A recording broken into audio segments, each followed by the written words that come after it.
Assalamualaikum, halo Sobat Timnas di mana saja berada. Semoga tetap sehat dan semangat selalu ya, amin.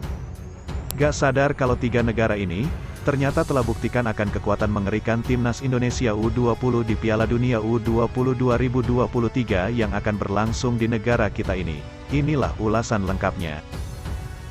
Timnas Indonesia U20 memang telah gagal di Piala Asia U20 di Uzbekistan, yakni dengan tidak bisa masuk ke babak berikutnya setelah hanya finish di peringkat ketiga dalam klasemen akhir di bawah Uzbekistan dan Irak. Namun seperti yang Sintayong katakan bahwa dengan tidak adanya Marcelino Ferdinand dan tiga pemain keturunan yang sedang proses naturalisasi, kekuatan Timnas Indonesia di Piala Asia U20 tersebut barulah 50%. Dalam Piala Asia U20 2023 ini, Timnas Indonesia bergabung di grup A bersama tuan rumah Uzbekistan, Irak dan Suriah. Di pertandingan pertama, Timnas Indonesia kalah dari Irak 2-0, kemudian mengalahkan Suriah 1-0 serta bermain seri 0-0 lawan Uzbekistan.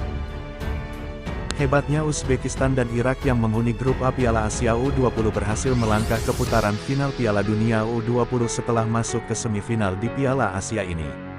Irak yang melaju dengan status runner-up grup A kembali meraih hasil positif di perempat final. Irak menjadi wakil Asia kedua yang lolos ke Piala Dunia U20 berkat kemenangan dramatis atas Iran lewat Ali Jassim, setelah mencetak gol pada masa injury time babak kedua. Sedangkan Uzbekistan menyusul langkah Irak ke babak semifinal. Uzbekistan lolos ke empat besar setelah mengalahkan Australia lewat adu penalti. Adu penalti terjadi setelah skor imbang 1-1 bertahan hingga babak perpanjangan waktu usai. Kemenangan atas Australia ini juga memastikan Uzbekistan lolos ke Piala Dunia U20 2023. Disadari atau tidak, Timnas Indonesia U20 harus bangga karena mampu menahan Uzbekistan 0-0 tim yang lolos Piala Dunia U20, dan hanya kalah 2-0 dari Irak yang juga lolos ke Piala Dunia U20. Sementara Suriah U20 yang juga merupakan tim kuat di kawasan Teluk, mampu dikalahkan Timnas Indonesia U20, 1-0.